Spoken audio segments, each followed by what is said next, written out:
Coming from the Caveman Studios in Buffalo, New York. Welcome to Caveman Corner with your host, Jeff. Captain Caveman! Thanks. Click subscribe and the bell. Do it now! All right, fans, I'm here with Mike Bickings. You obviously run Art of War, and I was told by a very reliable source, obviously whenever we talk about anything that's controversial, no one really wants to bite the bullet and get shot down for it, so we're going to keep the names out of it as much as we can. But I was told by a reliable source to talk to you about what's going on with USA Boxing. So I posted about a week ago about USA Boxing messaging people saying that if you want to fight for USA Boxing, you can't be fighting for other promotions. And then I also saw that they're raising their rates. So I asked the post what's going on, who knows stuff about it, and a reliable person told me to talk to you, and he hooked us up, and I asked you to come on, and you came on, and here we are. So what's going on with USA Boxing? Can you walk me through what happened and what's going on and what the future looks like? So by no means am I an expert. I did a lot of research before I figured out I wanted to do this. We're in excellent standing with some of the top venues in Pennsylvania. One of them said, hey, do you guys do boxing? And I said, we could do boxing. From there, they said, all right, let's make it happen. So I decided this was going to be my first boxing venture. Hooked up with my partner, Rodney Rice. Really good dude. He's done a ton of high-level pro fights and pro shows, pro events, and a good friend of mine for years. So I had to figure out if I was going to, sorry, the cat's back. Oh, I love it. I love it. If we were going to run some amateur boxing matches.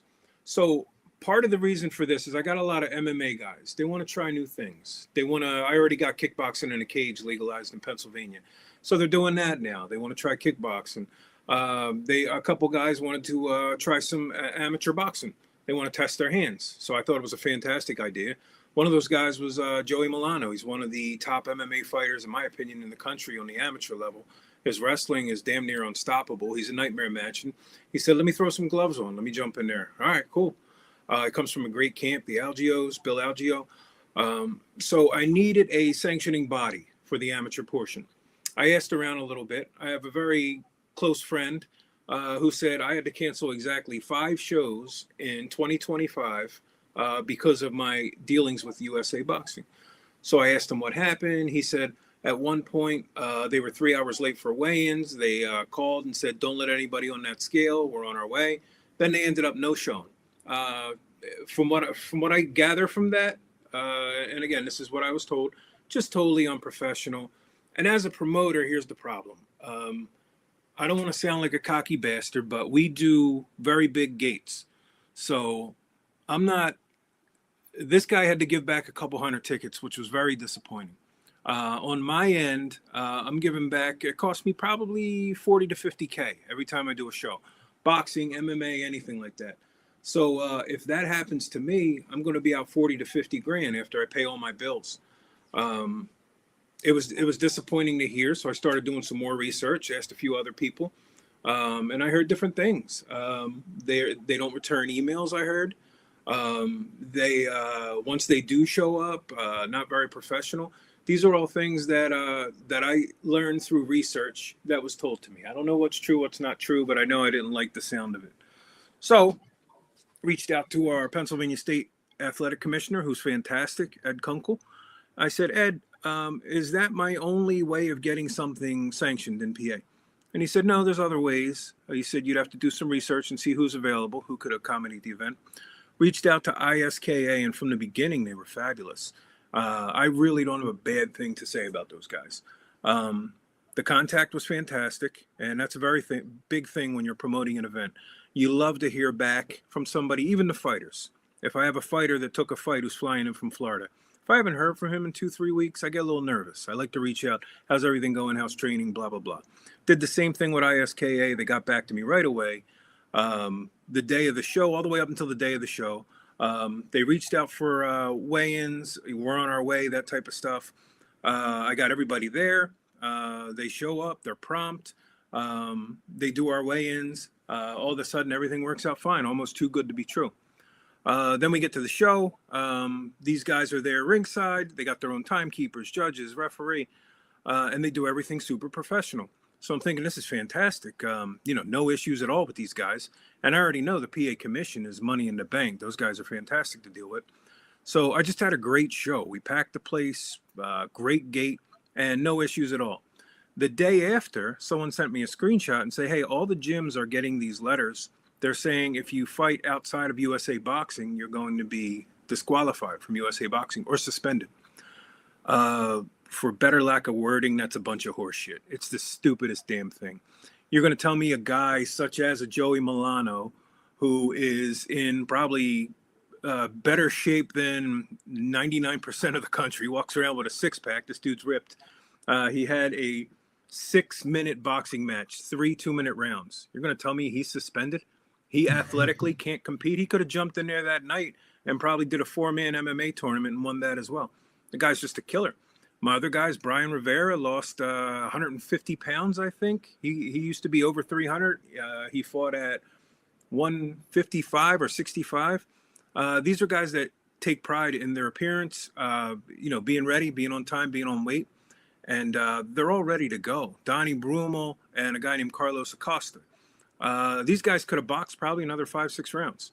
Now USA Boxing apparently is saying these guys are suspended.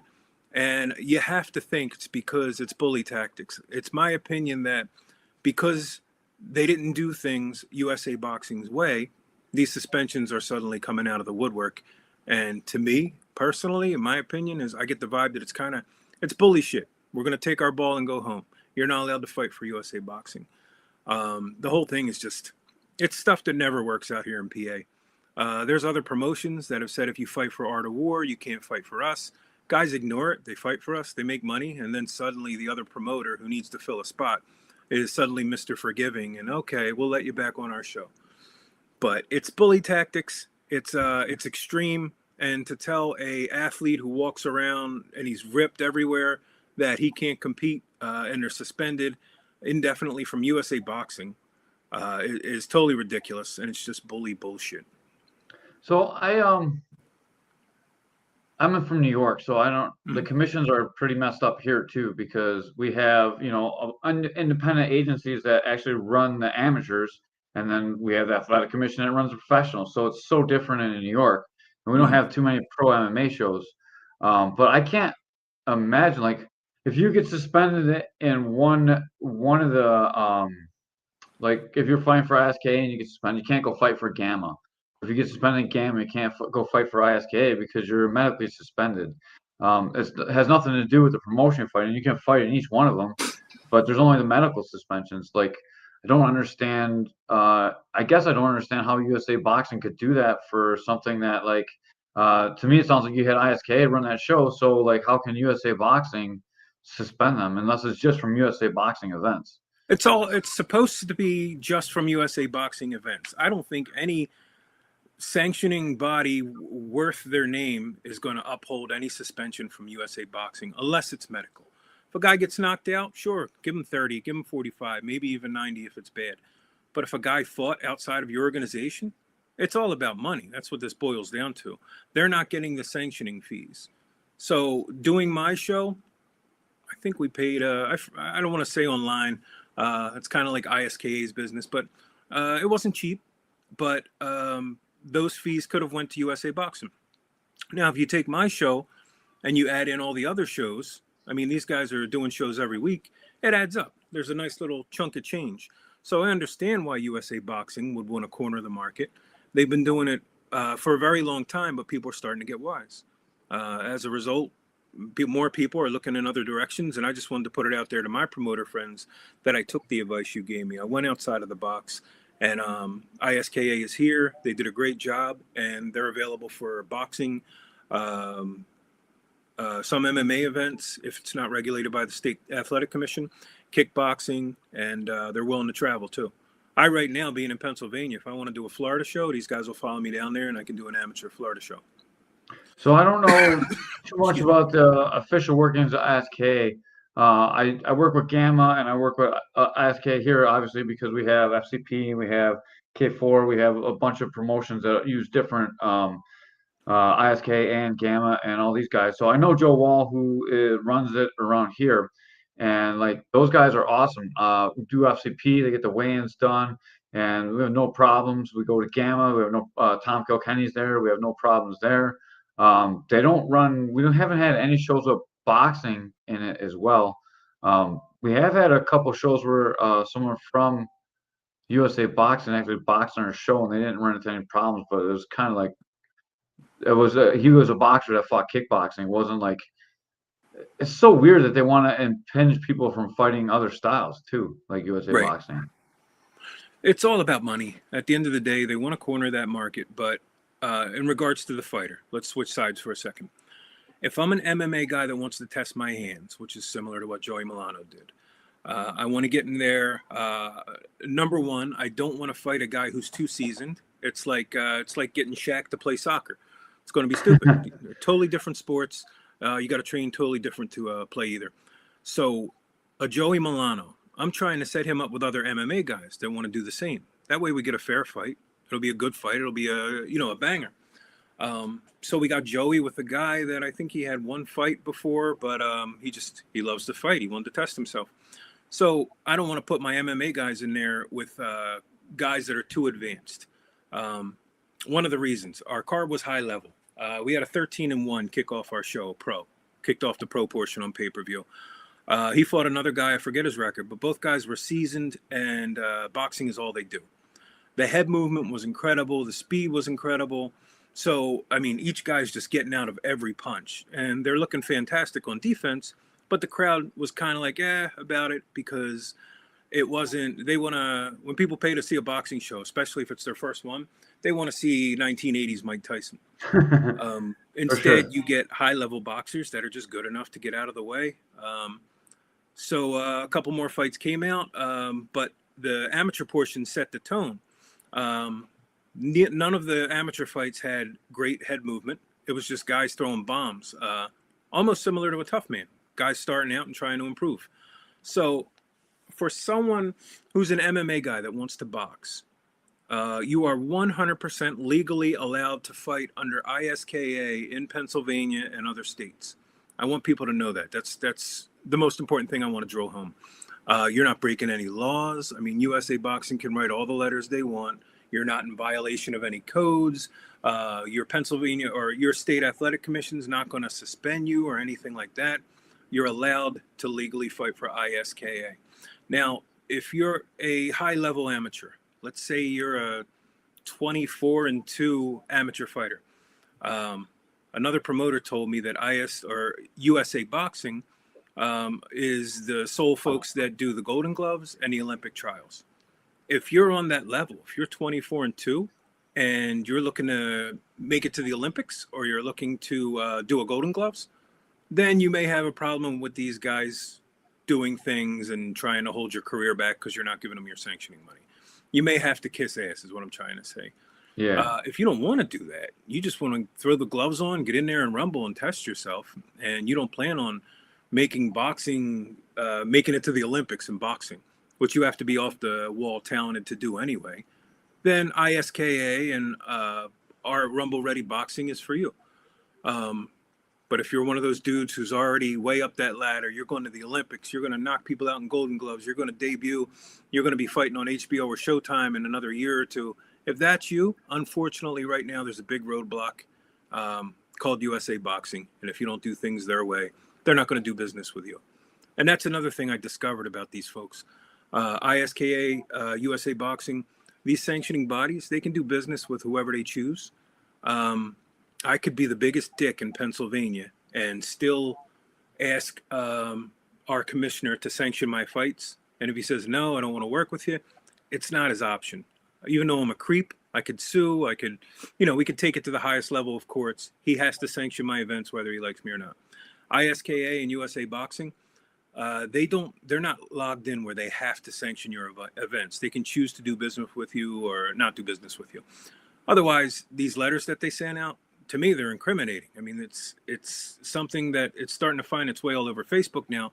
But if I got a letter from the commission and it said if anyone fights outside of Pennsylvania, they're suspended in PA, it'd be ridiculous and they would get exposed and they would get embarrassed. But USA Boxing chose to instead send these letters out, and I think it's only hurting their legacy. Yeah, I that's what turned me on to what's going on. I was like, what the hell is going on? Because I love MMA, and like, it took so long to get MMA legal in New York. Obviously, I'm sure you know the backstory of that. Mm-hmm. And I know a lot about the formations, all the commissions, and how that all happened. I was involved with some of the first shows in the area.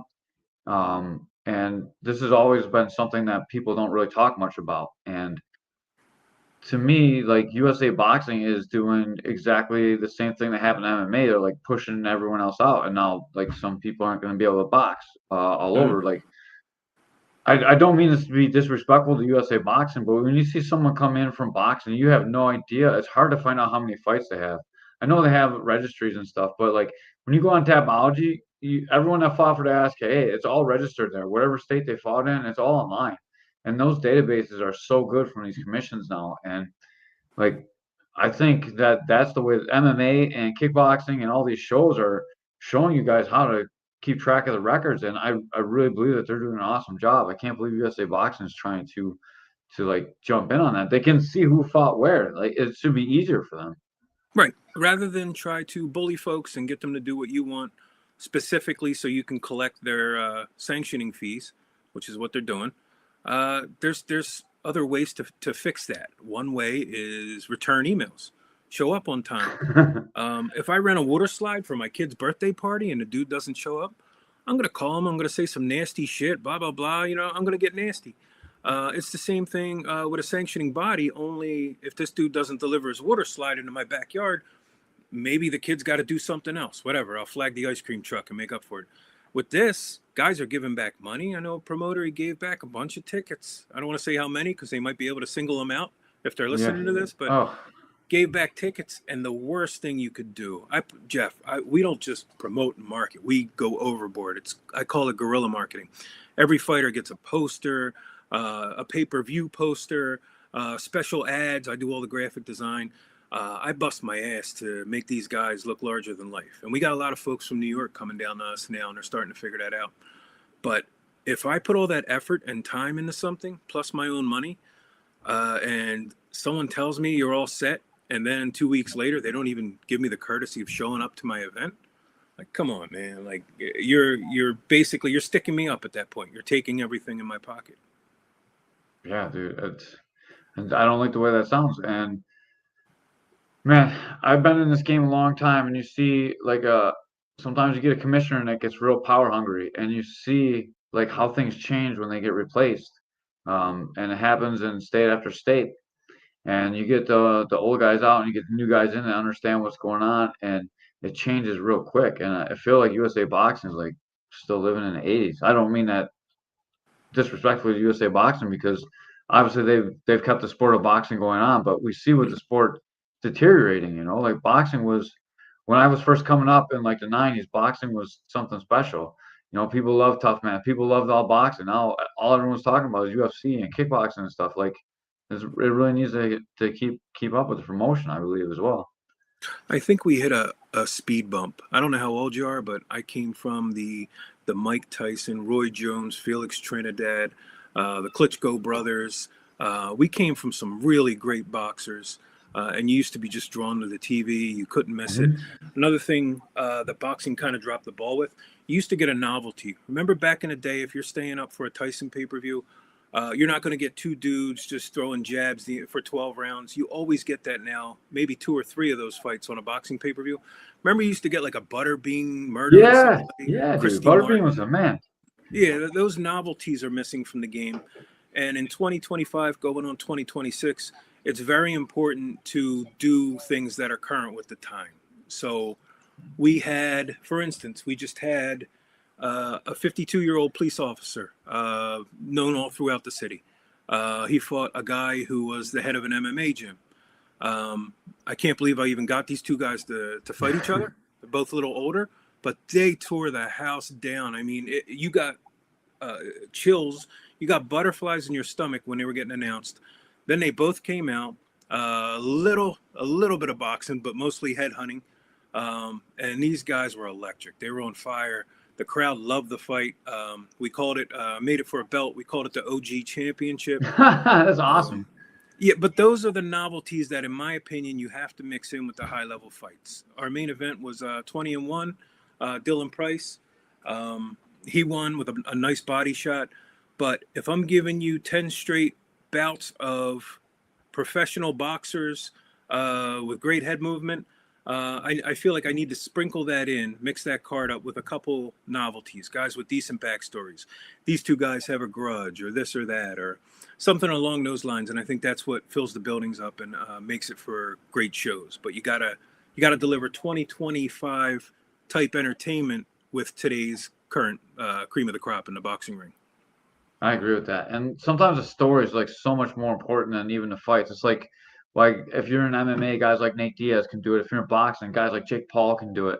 You know, it's the name factor, and everyone wants to see Jake Paul lose. Like for his amount of fights he has, he's an awesome fighter, man. He's doing something special for boxing. I wish people would get behind him a little bit more too. Like he's doing almost exactly what you're saying you need to do. Yeah, he's selling pay-per-views, which is what all this is about. And I watched the Tyson fight. I personally think it was fake. My personal opinion. Was not great. Yeah, the whole thing was just garbage. But now Tyson is saying he wants a rematch, and it don't matter what I think. I'm just some regional promoter from Philly. If they rematch each other, it's going to sell a gazillion more pay-per-views. Everyone's going to get paid. So it don't matter what I think. It's what's selling. But to me that's a novelty for your main event. That was the main event was a novelty, but they had some good fights in that card. Yeah, you know, and some of them were novelties, but that girl fight was amazing, man. Holy cow. Yeah, I like seeing a Jake Paul on an undercard knock out some NBA player or something like that. I'm not too thrilled about that being the main event in a fixed fight with Mike Tyson. It's just stupid. I don't like the fixed fight part, but if that was a real fight, like when he was knocking out the MMA guys, that would be that's like something to see. Is older Mike Tyson, like if they're really fighting, like I don't know that they weren't really fighting to be fair, but definitely looked like Tyson was holding back punches a lot of times in that fight. Like I don't know. To me, I watched a lot of fights. I don't know. Maybe it didn't look like either Tyson was really hurt and they said something about it, or they had some kind of deal. But if that was a real fight and old Mike Tyson was fighting young Jake Paul for real, that would have been an awesome, entertaining fight to me. It's definitely a novelty, though. Yeah, Mike, the last thing, when you're a boxer, the last thing you lose is your power.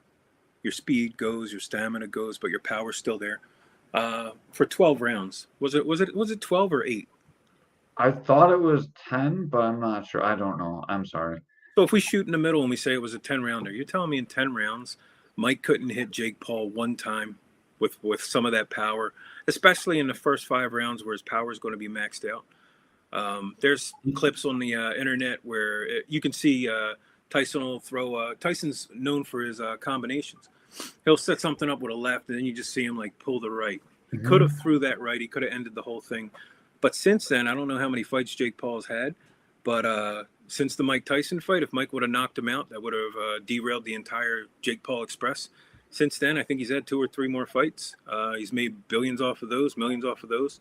So everything's done for money, and he's smart. He's capitalizing, and people keep buying it because they want to be entertained differently. There's way better fighters right now out there to watch besides those two, but it seems to be the most interesting fight. Yeah, I was just playing off of what you're saying about novelty fights, how drawn they are to now. Like that's what's selling today in 2025, 2026 are these novelty fights, as you were saying, and like putting that on a card where you got great fighters too is like you're being true to your boxing roots, but you're also acknowledging what today's day is like. That's pretty much what I was trying to say to you. Yeah, that's why we have Tito Ortiz knocking out Chuck Liddell. Yeah, for Come sure. on, man. Those dudes need to fight again for the 100th time to prove something. But Chael Sonnen fighting that. Oh man, that fight was so fixed too. Like when Chael Sonnen fought Anderson Silva, like it was like they were. That wasn't even look like they were sparring really. No, and those are the main events, and you got legitimate guys on the come up on the undercard. they should be the main events. But like I said, real boxing, to really enjoy the sport and to be a true fan, you got to acknowledge that head movement, that speed, that ringmanship. You got to acknowledge that and say, this is it is the sweet science. This is what I like to see. If you're someone, the casual fan that just wants to see knockouts and people getting clobbered, you know who to watch for that. What fighters are most likely going to deliver that. But we want to provide a mix. I want our high level guys in there, guys that are going to be jumping to the next level. I want two guys from the neighborhood that box at a gym and never even thought about taking a real boxing match. Now all of a sudden they're tough guys and they talk shit to each other. All right, let's throw them in and figure out what happens. Those novelties are important. Female fights are always go over great with the crowd. We had Shira May Patricio fly in from Hawaii, and she got a wonderful pop from the crowd. That did great. So those novelties mixed in with guys that are pros that are going to be on Showtime and stuff like that. I think it makes for a great show. But these guys got to have a forum, and our amateurs are going to. I already had 150 people reach out. When's the next boxing card? We want on.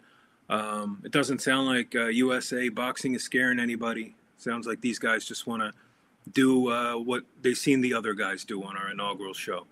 They just want to box. They want to get in there and test their hands, and they don't care who gets your sanctioning fees, and neither do I. If they're doing a good job, that's who I want to work with. And right now, ISKA is the best to me. I do have another question. I'm not sure how the laws work in Pittsburgh, but in PA, doesn't the athletic committee, they run all the pro boxing, right? So USA Boxing has nothing to do with any of the pros? Right. We're spoiled out here. Our pros, our commission sanctions pro boxing, and my MMA shows, they sanction pro and amateur MMA. So I only have to bring in a sanctioning commission for my amateur boxers. Oh, wow. That is pretty nice. Yeah, we're spoiled. Yeah. And we got Kunkel. Kunkel's the man. I don't know if you know Ed.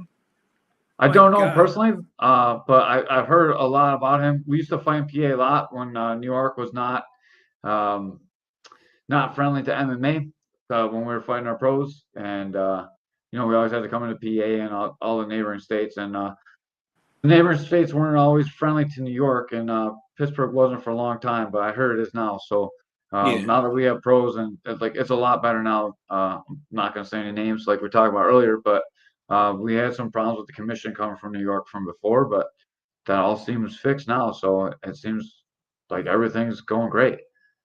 Yeah, we hit the jackpot with Ed. I remember when we first started speaking with him, he would ask your opinion, and it threw you off. Like, wait, what? He's like, yeah, how do you feel? Like, what? Whoa, something's going on here. Like, no one ever asked how the promoters felt. Ed is the man. Ed wants things to happen here. He takes a lot of pride in the state. I know he collects a ton of revenue for the state of Pennsylvania.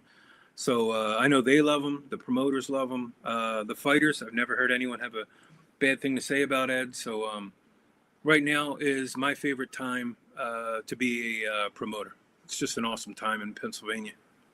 Sounds amazing. And I was just thinking, if USA Boxing doesn't really do anything with the pros, if you don't want to do the gloves and you don't want to, go to the Olympics, it wouldn't be that hard for any kind of commission to set up boxing where you could go all the way from amateurs to pros. Right. Plus, look at the rules. 3 2-minute rounds. I'm a fat bastard, especially this time of the year. I mean, Halloween just passed. This is the only time of the year there's a Milky Way 3 feet from my fat hands, like at all times. I guarantee you, maybe I'm going overboard, but you're talking about 6 total minutes of boxing. All right, take me out of the equation. Forget me. A normal built person could probably, you could box right now for 3 2-minute rounds. You're going to get your 1-minute break in between. You're not going to be matched against Floyd Mayweather, who's going to slip every punch. You'd be matched against another person with your experience level around your age. So it's not ball-breaking combat. It's getting in there and trying your hand and seeing, hey, is this something I like? And if people like it, feel free to jump back in and do it again. If you don't like it, then you're not in any real particular danger. Similar to MMA in Pennsylvania, we don't allow ground and pound or elbows. I apologize. Our amateurs can't throw head kicks and they can't ground and pound unless it's advanced amateur. So I'm sure you've heard horror stories. I think there's some spots, Virginia, places like that, where full ground and pound is legal right off the bat. Yeah. So if you go to a Kentucky gym too. and yeah, if you train and you go to a gym and you're watching some of your buddies fight, let me give it a try. And it's like a weekend warrior type thing. You could have the big Frankenstein scar on your head, fighting some wrestler that just gives you the elbows. Pennsylvania protects folks from that. So I really value our system and what we have going on here. We're very similar to you guys too. Our first two fights, you got shin guards, no ground and pound to the head. We do a lot of head kicks though, so we're Yeah. a little bit meaner than you guys, except for the reservation. Because if you fight on the Indian reservation, there's no head kicks, but there is ground and pound. So, like, Right. that's so weird that that changes like that. Ground and pound really changes it quite a bit because you need a lot of grappling experience. Yeah. Head kicks just kind of part of the game, you know. Like, I don't know. I always agree with that the ground and pound, but I'm not sure about the head kicks. I got guys that are debut Emmys, and we ship them around, and some of them are all state wrestlers. That's a nightmare. If you've been doing MMA It for 2 really years, is.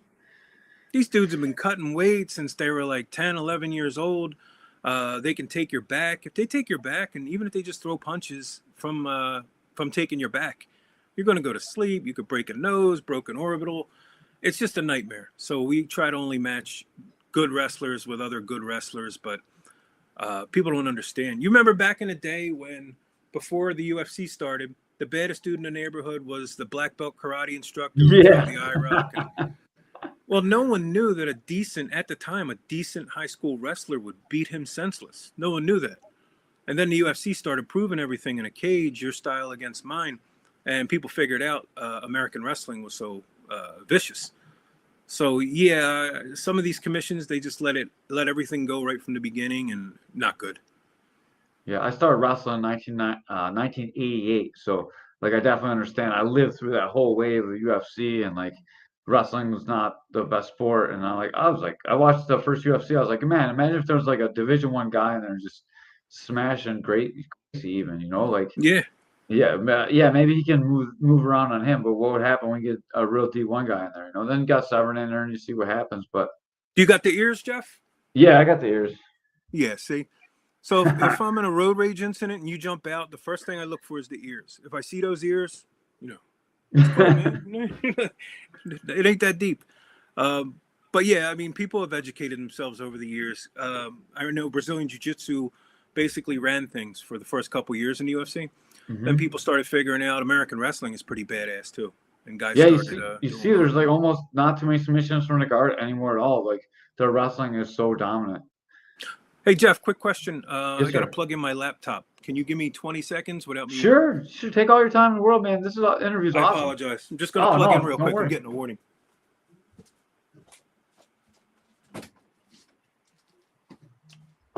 Taking a quick break. While we take a quick break, check out Art of War. Mike Bickings runs this show. Has shows all over Pittsburgh.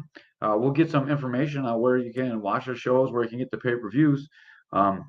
He's just plugging in his laptop right now. I know we've got a little bit of dead air, so I'll just talk. K4 happened over the weekend for all you guys that are watching. An awesome show. Joe Johnson beat Brandon Hay. Very tough fight. Brandon Hay finished on top, but had an arm choke, but was unable to defend his title. Keenan Hines lost to Alex Monaco. Alex Monaco just too much for Keenan Hines. Hey, welcome back. I plugged your place a little bit. So before we get out of here, we got to you definitely got to give me a plug for where we can watch your pay-per-views for your boxing shows. I was just plugging the local show that I call here. So welcome back. Thank you.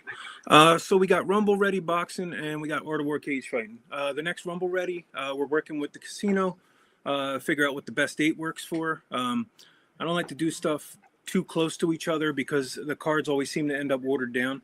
So I'm going to probably do something in February or March. We got Art of War 45, excuse me. That's coming up December 6th. Got a monster card on that.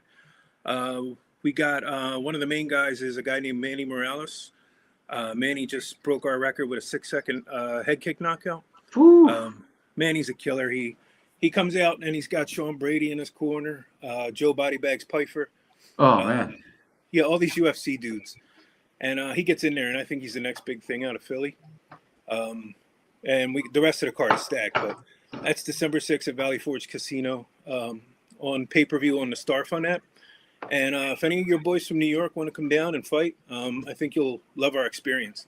Art of War is kind of like big parties where fights break out in a cage. Everything's fun. I love it. That's an awesome slogan. Yeah, that's always been our business plan. Some of these other companies, they take themselves too serious. They use that UFC game plan, and it just bores the shit out of people. What we do is, if you want to come to the cage, riding a zebra with juggling clowns, I'm going to find a place to rent a zebra. We want it over the top and as entertaining as possible. That's awesome. I definitely got to check out your show. And you just go to starfun.net and then go to Art of Combat? Art of War Cage Fighting. Art of War Cage Fighting. All right. Yes, sir. Art of War Cage Fighting. I left that in the comments so anyone can come check that out. I'll definitely check out your next show for sure. Yeah, I got tickets for you, buddy. Heck yeah, dude, that's even better. Yeah, I'll come down. I'm close. I'm in Buffalo. Buffalo is probably like a 6-hour drive to. Yeah, that's close, Philly, man. right? That's close. Yeah, probably 5.5. Maybe 5, depending who's driving. Okay. But yeah, always a good time. And again, we don't take ourselves too serious. That's become our motto, and that's why we're the most attended event in PA. Nobody in our league in regards to attendance. People can say what they want about whose fighters are better, this, that, and the other, but we're not putting people on one side of the cage when we're on TV to look a little more packed like certain other people. Yeah. I won't say any names. We've been down. We fought for 24/7 a couple of times. Some of our guys. I like the scene down there, man. Like it's really coming along. It's a lot different than it used to be with the wrestling commissioner. Yeah, they're good people. I like them. I think they got their own building now.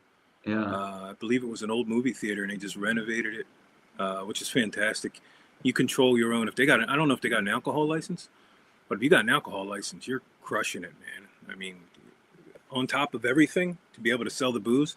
We used to do the 2300 Arena in Philly, and we did 50K in alcohol at least 4 or 5 different shows down there. So it would have been nice to get a piece of that, but didn't work out. How hard is it to get a venue and get the alcohol license? But that's got to be really difficult. I'm sure you got to most buy venues it. don't want to give that up. If you like when you buy a bar, the alcohol license comes with. So you got to find one that sells both. But I think it's much harder if you buy a venue and then get the license afterwards. You got to have it with. But that's a license to print money. I mean, you'll crush it. Even if your drinks are expensive. 2300 used to sell really expensive drinks, and our fans still used to buy them. Then the scumbag that owns the place would sell like $4 pretzels and like $5-6 hot dogs, stuff like that. It was just a big mess, and it was an embarrassment. And the best thing I ever did was pick myself up and shake myself and say, dude, come on, let's step this up and take it to another level. And now we're in the best venues in Pennsylvania. Awesome. I'm so happy that you're taking over and you're helping guys get boxing fights too. Promoters don't really get enough credit. I've worked with quite a few of them. One of my best friends, Keith, he started a promotion K4, and I see all the work and like everything that goes into it. And my other friend Don Lilly was running one for a while too, and like the work that it takes to put these shows on, to secure the venues, to get the fighters, all the headaches that come with it. Like these guys just think, oh, you're making $1 million and it doesn't take any time to do. Like I see the work and effort that it takes to make all this happen, even at a low level to put everything together that you have. Like, thank you very much for giving us an opportunity to perform for, like without the promoters, there's no fights. I got some stories for you, buddy. That's for another one, but there's nothing that people look at you after the show and they say, oh, it must be nice after 2,000 people walk out. But what they don't know is one time I had a guy named Sam Orpiza, a good friend of mine, crazy ticket seller, stuffs the place. He sells over 300 tickets.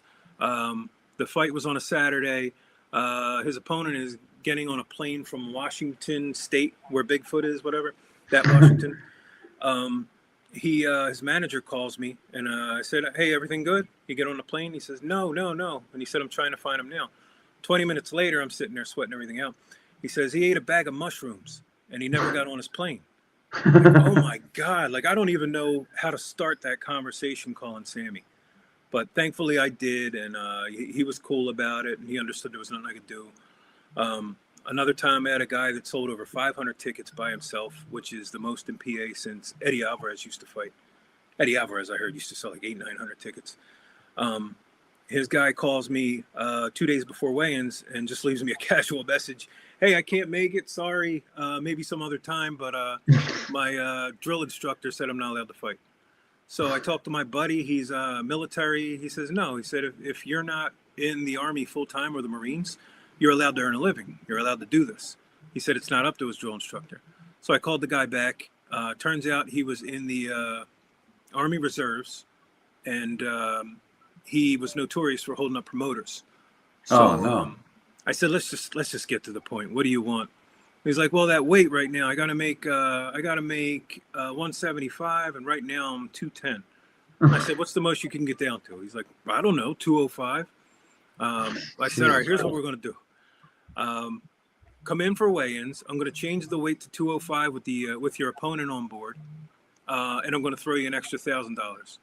And somehow, doing that got him to the finish line. He came out and he fought, lost in the first round, but nonetheless, and my wife is in the background like, "No, fuck him.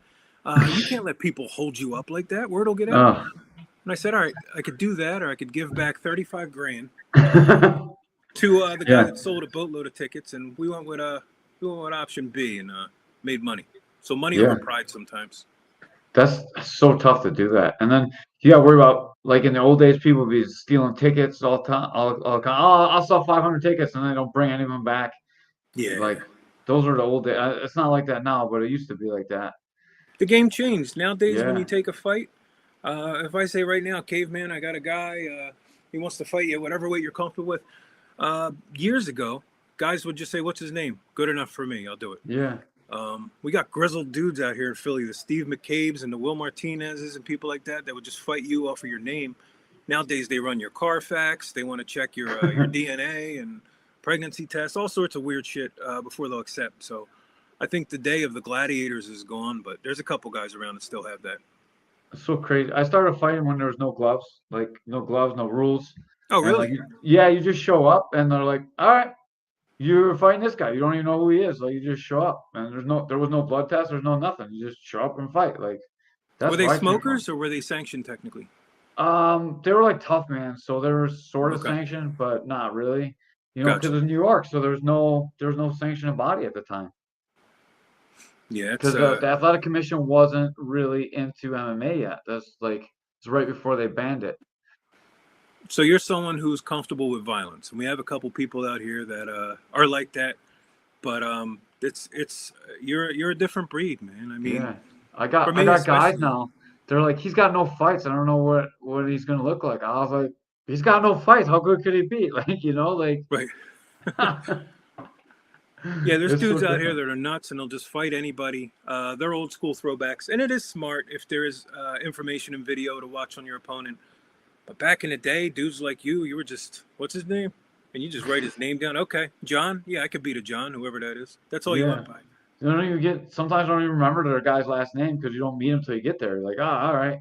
Yeah. And then you hang out with the guy and like you're talking, but you don't know what his name was. Like, man.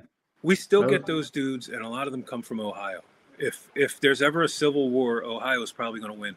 Anytime I got a dude, like a local dude, 6-0 with 6 knockouts, right away I'm running down Tapology in Ohio because these guys are nuts. They'll come out. Yeah. It don't matter who it is. All they want to know is the purse and when they got to be there, and they're crazy. Ohio is just a state in its own of badass dudes that'll fight anybody. I like that. That's the good times, man. Absolutely. Thank you so much for coming on. Thank you for addressing some of the stuff with USA Boxing. I know a lot of people are going back and forth about it, so I wanted to start tracking down the source of what made all the letters come out and what's going on. And Yeah. man, I appreciate you so much coming on. Like, I know you don't know me for anything. Like, you don't know anything about me. Really didn't know too much about you. We just had a common friend that put us together. So I Mhm. appreciate you coming on and taking 45 minutes out of your day. I know you're a busy guy and you got promotions put together. I really appreciate it. Oh yeah, my pleasure. Great podcast. I appreciate it as well. And if any of them New York folks want to come down to Philly, if you just want to test them hands, we can put something together for you for sure. If you're on the way to the Golden Gloves or something like that, and you got to deal with USA Boxing and all their rules and parameters and ensuring they make the money, then I wish you the best. But we're here if you need us. Good luck. Stay with ISK. That'll get you some. You can go fight MMA right after. That's my guys. Love ISK. All right. We're out from Caveman's Corner. Thank you very much, Mike. I All right, appreciate you. brother. All Thank right. you. Peace. Bye bye. Bye-bye.